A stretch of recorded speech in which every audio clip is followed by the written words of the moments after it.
ಒಂದು ವೇಳೆ ನಿಮ್ಮ ಹಿಂದಿನ ಬದುಕಿನಲ್ಲಿ ವಿದ್ಯಾರ್ಥಿ ದಿಸೆಯಲ್ಲಿ ಸರಿಯಾಗಿ ಓದಲಿಕ್ಕಾಗಿಲ್ಲ ಅನ್ನುವುದಾದರೆ think that this is the first in the rest of your life. ಇನ್ನುಳಿದ ನಿಮ್ಮ ಬದುಕಿನಲ್ಲಿ ಇವತ್ತು ನನ್ನ ಮೊದಲನೆಯ ದಿನ.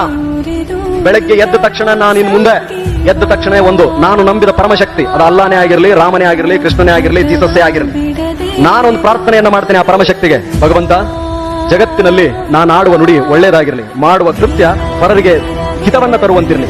ಈ ಜಗತ್ತಿಗೆ ನಾನು ಏನು ಕೊಡಲಿಕ್ಕೆ ಸಾಧ್ಯವಾದರೂ ಪರವಾಗಿಲ್ಲ, ಡ್ಯಾಮೇಜ್ ನನ್ನಿಂದ ಆಗದಿರಲಿ. ಇವತ್ತು ನಾನು ಹೊಸದಾಗಿ ಏನಾದರೂ ಒಂದು ಕಲೀಲಿ.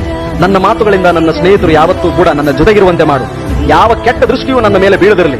ನಾನು ಒಳ್ಳೆಯವನಾಗುತ್ತೇನೆ. ನನ್ನ ನೆನಪಿನ ಶಕ್ತಿ ಪ್ರತಿದಿನ ದಿನದಿಂದ ದಿನಕ್ಕೆ ಒಳ್ಳೆಯದಾಗ್ತದೆ. ಮಹಾನ್ ವ್ಯಕ್ತಿಗಳ ಆದರ್ಶಗಳನ್ನು ನಾನು ಅಳವಡಿಸಿಕೊಳ್ತೇನೆ ಅಂತ ಎದ್ದೇಳಿ.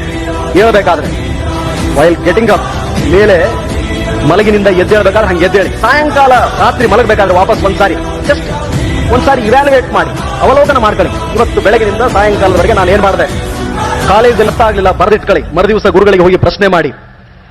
ಅದರ ಜೊತೆ ಹೊಸದೇನಾದ್ರೂ ಕಲ್ಪನಾ, ನಾನು ಯಾವ್ದಾದ್ರೂ ಹಾಡು ಕೇಳಿದನ, ಅದರಿಂದ ಏನಾದ್ರೂ ಒಳ್ಳೆ ಅಂಶವನ್ನ ತಿಳಿದನ, ನನಗೆ ಇವತ್ತು ಹೇಳಿಕೊಟ್ಟ ಪಾಠ ಎಲ್ಲ ಸರಿಯಾಗಿ ಅರ್ಥವಾಯಿತೆ, ತಂದೆ ತಾಯಿಗಳ ಜೊತೆ ನಾನು ಸರಿಯಾಗಿ ಕೆಲಸ ಮಾಡಿದ್ನಿ ಅಂತ ಒಂದು ವಿಜುವಲೈಸ್ ಮಾಡಿ.